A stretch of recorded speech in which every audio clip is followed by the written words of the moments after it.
yang menyekutukan Allah. Ini apakah mereka ini punya selain Allah Tuhan-Tuhan yang bisa melindungi, yang memelihara mereka dari azab? Ada enggak kira-kira? Apa yang engkau dewakan, apa yang engkau sekutukan selain Allah, ini apakah itu bisa membuat melindungi jenengan dari azab-azab? Ini pertanyaan. Jenengan takut keduniawian.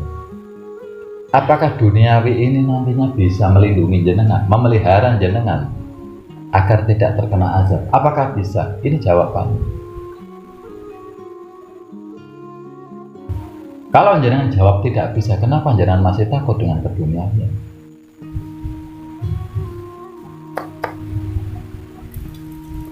Jenengan bisa belajar dari diri jenengan dari dulu. Pada waktu jenengan ini masih getol-getolnya mencari uang, masih getol-getolnya bekerja, sampai melupakan ibadah kepada Allah.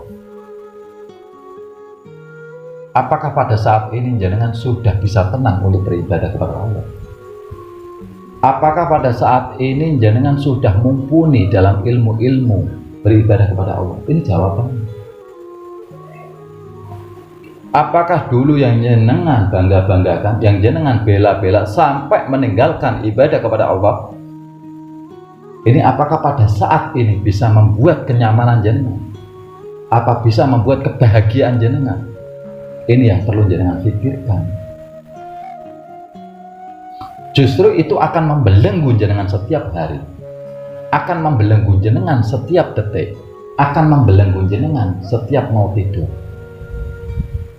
Jenengan akan tersiksa dengan sendirinya. Ini baru di dunia. Nanti di akhirat kayak gimana jenengan? Ya. Jadi lebih renungi lagi, lebih hayati lagi.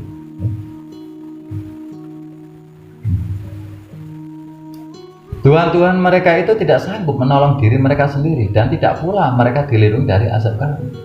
Tuhan-Tuhan mereka itu tidak sanggup menolong diri mereka sendiri. Tuhan-Tuhan mereka itu tidak sanggup. Jenengan dulu mendewa-dewakan bosnya jenengan. Dulu jenengan memuja-muja bosnya jenengan. Apakah pada waktu saat ini bos jenengan ini masih memelihara jenengan? Apakah bos jenengan ini mampu memelihara jenengan? Biar jenengan masih diberikan kesehatan terus, jenengan masih diberikan kenyamanan terus. Apakah masih bisa sampai saat ini? Inilah pertanyaannya. Sampai jenengan berani meninggalkan ibadah, jenengan meninggalkan Allah. Inilah yang paling bahaya.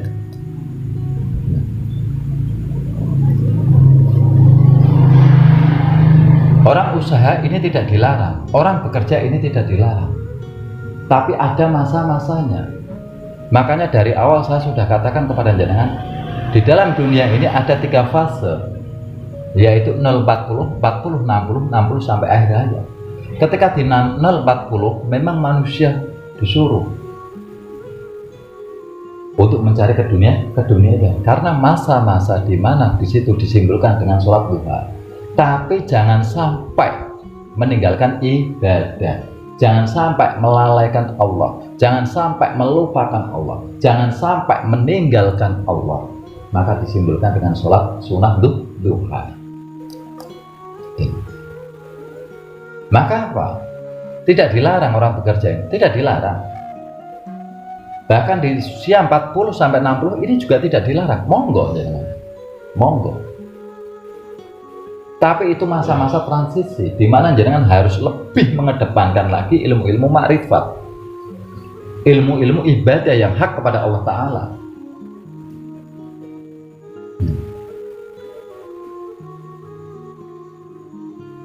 Dan itu pun sudah tidak boleh berlebih-lebihan, kecuali memang jenengan membutuhkan, itu baru diperbolehkan. Baru masuk ke usia 60 sampai akhir hayat. Ini jangankan urusan akhirat, urusan dunia saja. Ketika usia 60 jenengan melamar pekerjaan kemana saja, instansi itu sudah tidak bakal diterima, sudah pensiun. Ini sudah membuktikan pada waktunya sudah disuruh diam. Sudah waktunya untuk jumeneng. Sudah waktunya untuk mengabdi kepada Allah Ta'ala. Maka ketika di usia 60 ini masih takut dengan keduniaan, na'udzubillah min dzalik. Karena harusnya di usia 60 ini sudah lepas semuanya. Sudah lepas. Tinggal beribadah mendekatkan diri kepada Allah Ta'ala.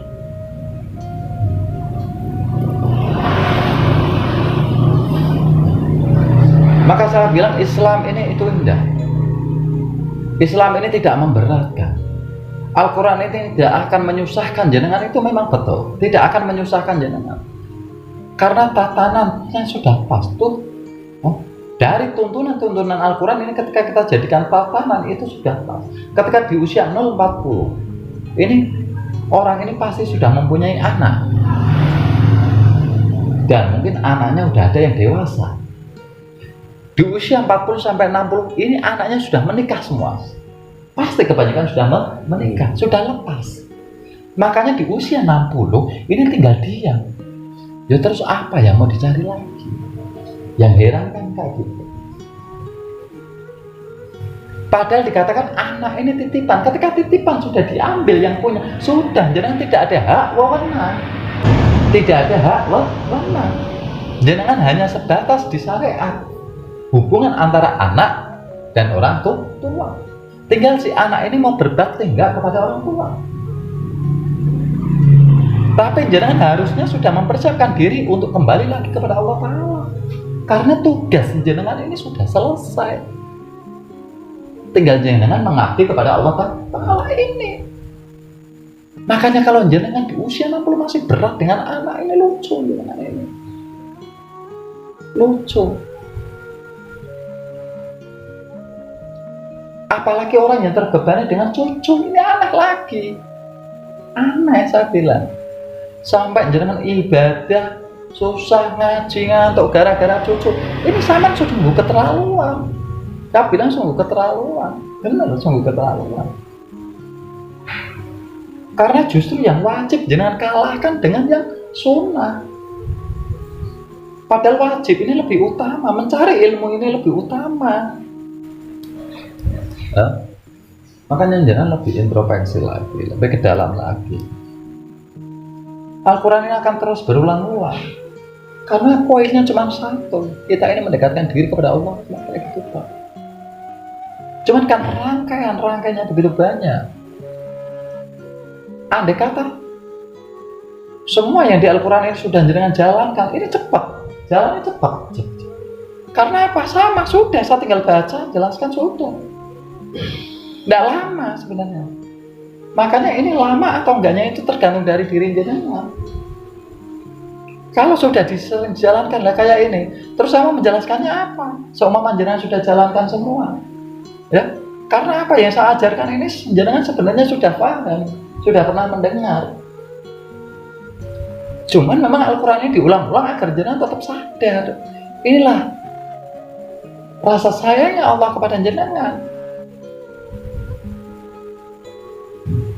Kalau sampai diulang-ulang terus jenengan tidak mau menjalankan, lah terus gimana? Jenengan mau ikut siapa? Jenengan nanti mau matinya kemana? Yang jadi pertanyaan kan kayak gitu.